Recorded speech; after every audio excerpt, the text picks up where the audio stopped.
Rádio e TV Brasil Espírita, iluminando consciências.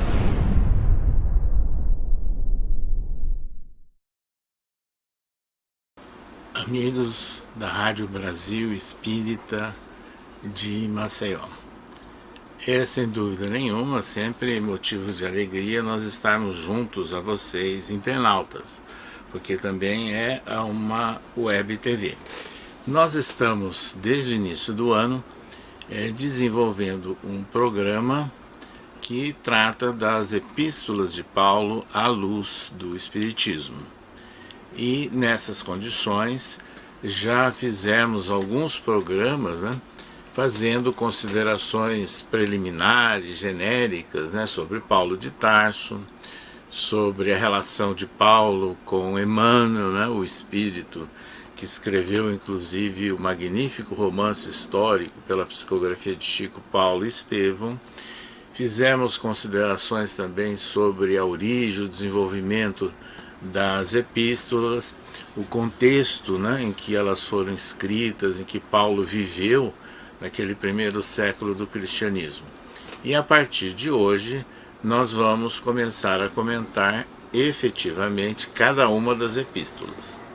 E nós iniciaremos hoje com os comentários sobre a primeira epístola aos Tessalonicenses, esclarecendo a todos que a primeira epístola aos Tessalonicenses, obviamente, que foi dirigida à comunidade de seguidores de Jesus, fundada por Paulo na cidade de Tessalônica, que é uma cidade que pertencia à Macedônia.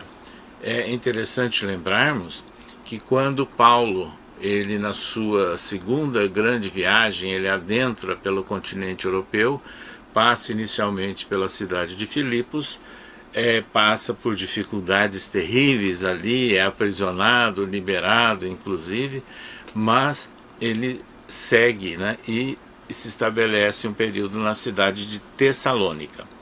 Então, essa cidade, ela não tinha ainda nenhum agrupamento cristão. Elas foram fundadas, esses agrupamentos, a partir de Paulo.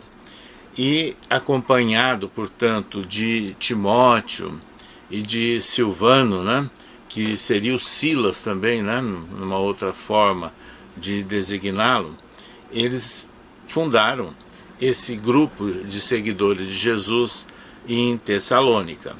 E vejam, era uma situação complexa, difícil, porque eram pessoas que estavam vinculados, a grande maioria deles, ao judaísmo, e poucos eram efetivamente pagãos, mas vinculados também a cultos de seus ídolos, relacionados com as suas religiões de origem.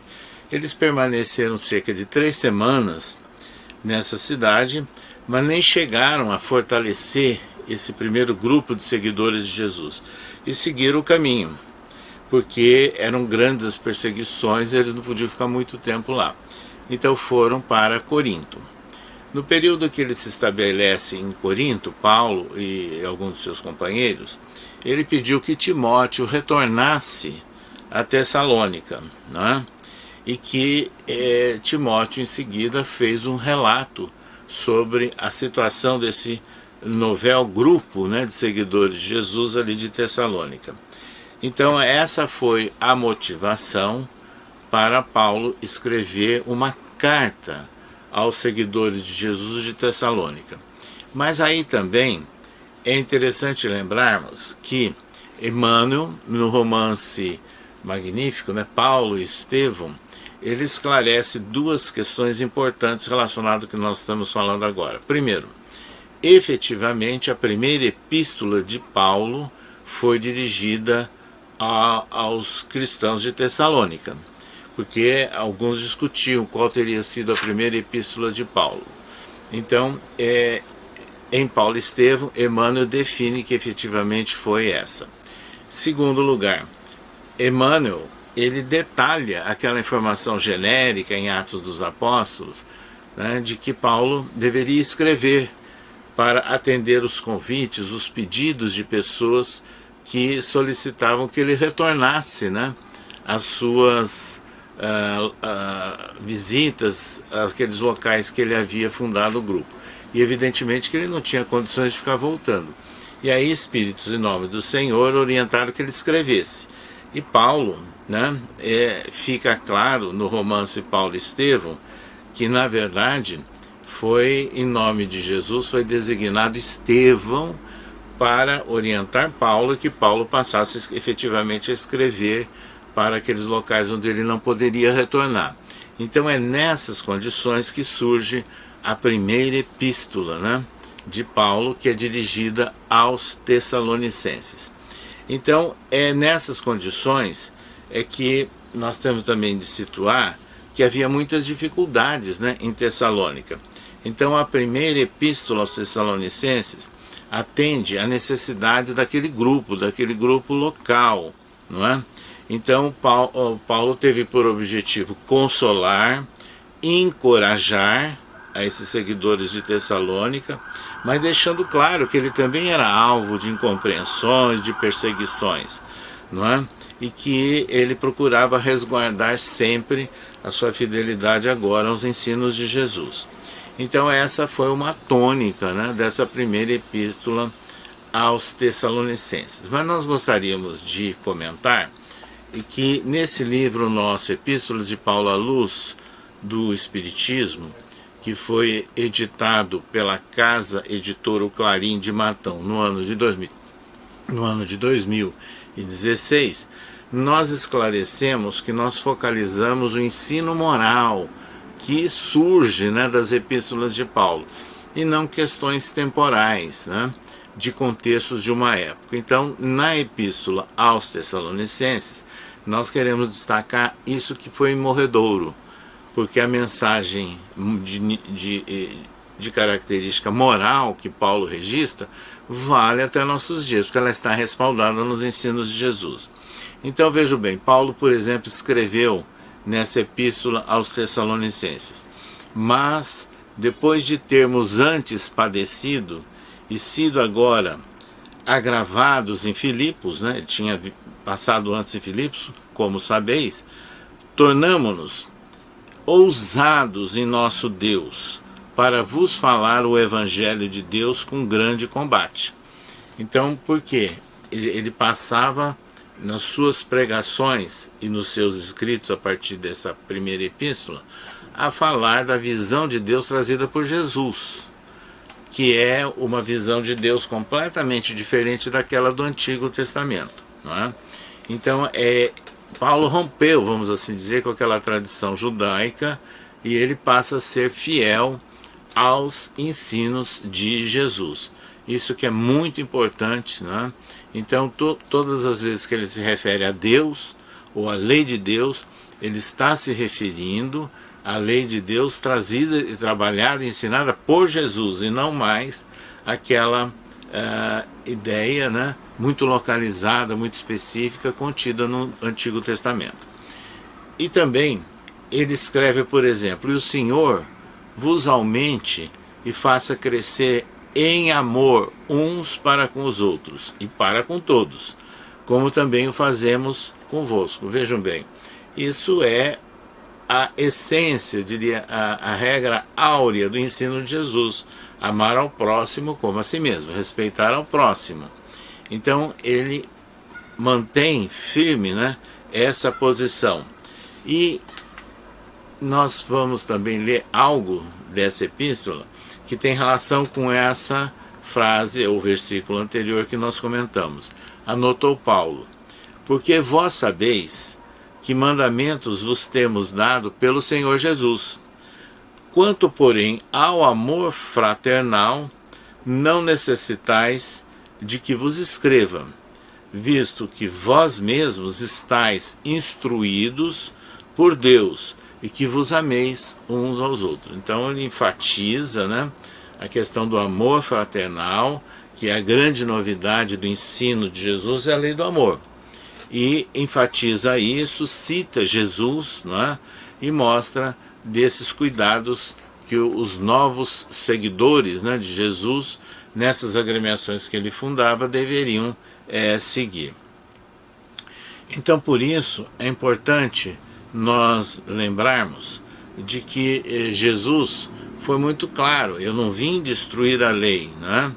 Mas dar cumprimento. Isso Allan Kardec, inclusive, analisa, né, no primeiro capítulo do Evangelho segundo o Espiritismo. Paulo vem exatamente fazer isso. Ele vem trazer a complementação de uma visão da lei divina e não referendando mais as leis civis, temporais, específicas de um contexto de época, como é grande parte das anotações dos livros que compõem o Antigo Testamento. Então Emmanuel, inclusive, ele comenta, né, essas observações de Paulo, para que quando, por exemplo, nós sentimos uma invasão da desarmonia nos institutos do bem, que os agentes humanos acusem a si mesmos pela defecção, nos compromissos que são assumidos ou com a indiferença, diz Emmanuel, e que ninguém peça ao céu determinadas receitas de fraternidade, porque a fórmula sagrada e imutável permanece conosco no amai-vos uns aos outros. Então é a base, né, a regra áurea do ensino de Jesus. Em outro versículo da Epístola aos Tessalonicenses, nós destacamos: e procureis viver quietos e tratar dos vossos próprios negócios e trabalhar com vossas próprias mãos, como já o temos mandado, para que andeis honestamente para com os que estão de fora e não necessiteis de coisa nenhuma. Então Paulo foi um grande exemplo, porque ele abriu mão de todas as suas prerrogativas, foi deserdado pela família, e o que ele fez? Ele foi trabalhar como tecelão, que é da tradição judaica que o filho aprendia a profissão do pai. Então, trabalhando como tecelão em tapeçarias, onde ele estava, ele tinha meios de sobreviver em função do trabalho pessoal dele e de ajudar, inclusive, a comunidade que ele estava criando e estimulando. Então ele não dependia de favores e nem de renda de ninguém. É isso que ele registra aqui. Isso é um fato importante, né? Dai de graça o que de graça recebestes. Comenta Kardec, frases de Jesus no Evangelho segundo o Espiritismo. Então essas observações são importantes e válidas, né, para a adoção na seara espírita, para que tenhamos cada um as nossas ações, as nossas profissões, mas que não misturemos com as atividades espíritas, que devem ser feitas sempre gratuitamente. É interessante, portanto, nós lembrarmos que Emmanuel também comenta isso. Não queiras assim estar sossegado, sem esforço, sem luta, sem trabalho, sem problemas. Todavia, consoante a advertência do apóstolo, vivamos calmamente, cumprindo com valor, boa vontade e espírito de sacrifício as obrigações edificantes que o mundo nos impõe cada dia em favor de nós mesmos. Vale a pena também nós registrarmos aqui um outro versículo dessa primeira epístola aos Tessalonicenses. Não quero, porém, irmãos, que estáis ignorantes acerca dos que já dormem, para que não vos entristeçais, como as demais que não têm esperança. Aqueles que já dormem, essa expressão, na época originada do judaísmo, estava se referindo àqueles que já morreram materialmente, né? O seu corpo morreu, mas o espírito continuava a viver. Eles dormem, era o conceito deles. E é por isso que muitos imaginavam no retorno, ou entre aspas, na ressurreição daqueles que dormiam. Mas aí Paulo fala mais claramente em outras epístolas do conceito da visão dele de imortalidade, e que não é o conceito da ressurreição como se imaginava naquela época. Enfim, ele estava falando do respeito, né, àqueles que já partiram. Em outra parte, anotou Paulo: porque todos vós sois filhos da luz e filhos do dia, nós também somos da noite, não somos da noite nem das trevas. quando Paulo afirma que nós somos filhos da luz, filhos do dia, ele está mostrando da oportunidade bendita do esclarecimento espiritual, que se amplia agora para todos nós com o Espiritismo. E como filhos da luz, por quê? Jesus disse: eu sou a luz do mundo. Quem me segue não andará em trevas, mas terá a luz da vida. Ou seja, Paulo estava se referindo a ensinos e frases de Jesus, que anos depois foram registradas pelo apóstolo João no seu evangelho. Então é importante nós lembrarmos, né, quantos aspectos interessantes nós podemos ir destacando das epístolas, né, e no caso da primeira epístola aos Tessalonicenses. Mas aqui há um conjunto de versículos que nós vamos ler e que são muito importantes. Por isso, exortai-vos uns aos outros e edificai-vos uns aos outros, como também o fazeis. E rogamos, irmãos, que reconheçais os que trabalham entre vós e que presidem sobre vós no Senhor e vos admoestam, e que tenhais em grande estima e amor por causa da sua obra. Tende paz entre vós. Então ele recomenda o respeito, o reconhecimento, a paz na convivência entre os integrantes, né, daquela comunidade de Tessalônica. E também ele lembra que nós temos que tomar cuidado com os desordeiros, que já existiam também naquela época, né? Mas que nós temos que nos preocupar em sustentar os fracos e pacientes para com todos esses grupos, né, de pessoas como existem até a atualidade. E é interessante que ele passa a dar a seguinte recomendação: orai sem cessar, em tudo dai graças a Deus, porque essa é a vontade de Deus em Cristo Jesus para convosco. Não extingais o Espírito. Veja, ele valoriza então a vertente espiritual da vida. Não extingais o Espírito. Não desprezeis as profecias. Ou seja, a palavra profecia aqui no sentido geral, que era comum na época, as manifestações espirituais que existiam inclusive em todas as comunidades cristãs. E Paulo trata delas em outras epístolas, como nós veremos mais para frente. E aí vem uma frase formidável de Paulo. Veja, está na primeira epístola aos Tessalonicenses: examinai tudo, retende o bem. Nós diríamos que essa recomendação de Paulo, ela é muito valiosa e ela é extremamente oportuna, é necessária para o momento que nós vivemos, inclusive hoje. Veja bem, examinai tudo, retende o bem. Então é a questão de priorização, é a questão de nós ficarmos dando foco naquilo que é bom, que é positivo, e aproveitarmos isso, e não ficarmos a todo momento destacando o erro, o mal. Então, examinai tudo, retende o bem. Essa frase, então, é marcante, e ela foi registrada na primeira epístola aos Coríntios. Então, Emmanuel, orientador espiritual de Chico, comenta: é imprescindível aperfeiçoar o nosso modo de ver e de sentir, a fim de avançarmos no rumo da vida superior.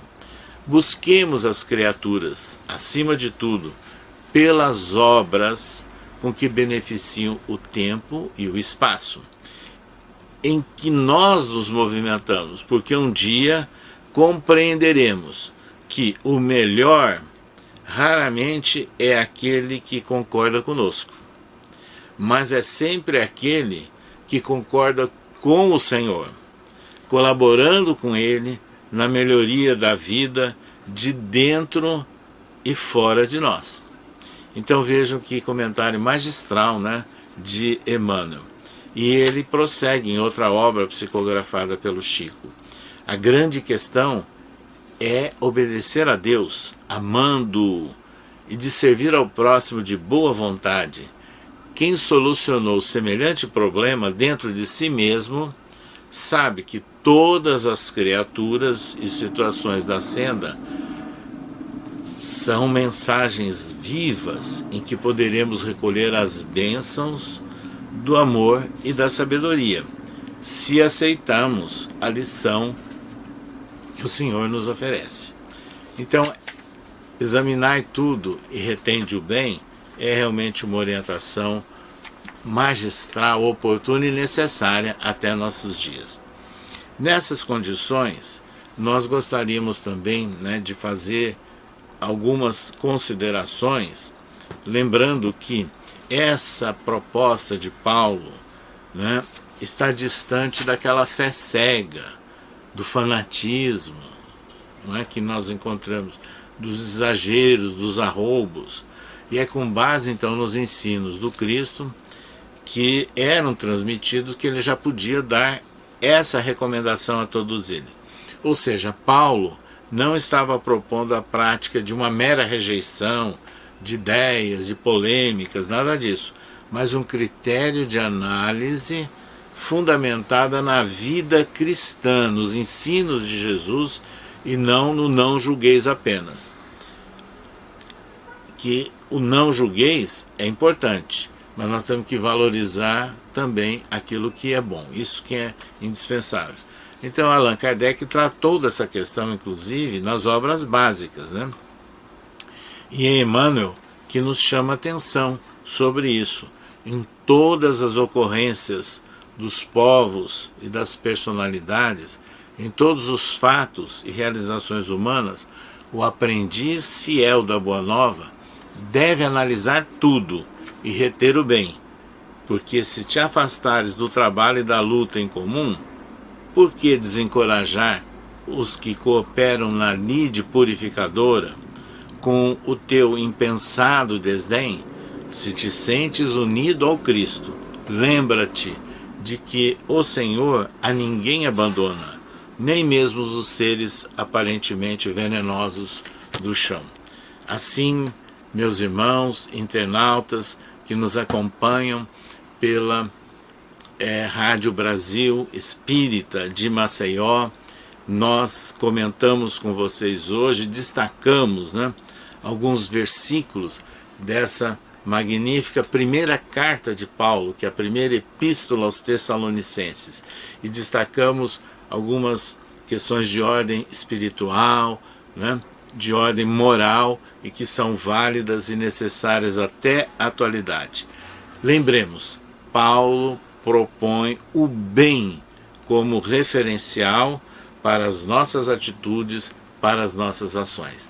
Nós completamos assim uma análise genérica da primeira epístola aos Tessalonicenses e os convidamos, amigos, a todos vocês internautas da Rádio Brasil Espírita, para que estejam conosco na próxima quarta-feira para a análise de uma outra epístola de Paulo, sendo analisada à luz do Espiritismo. Até lá e contamos com vocês.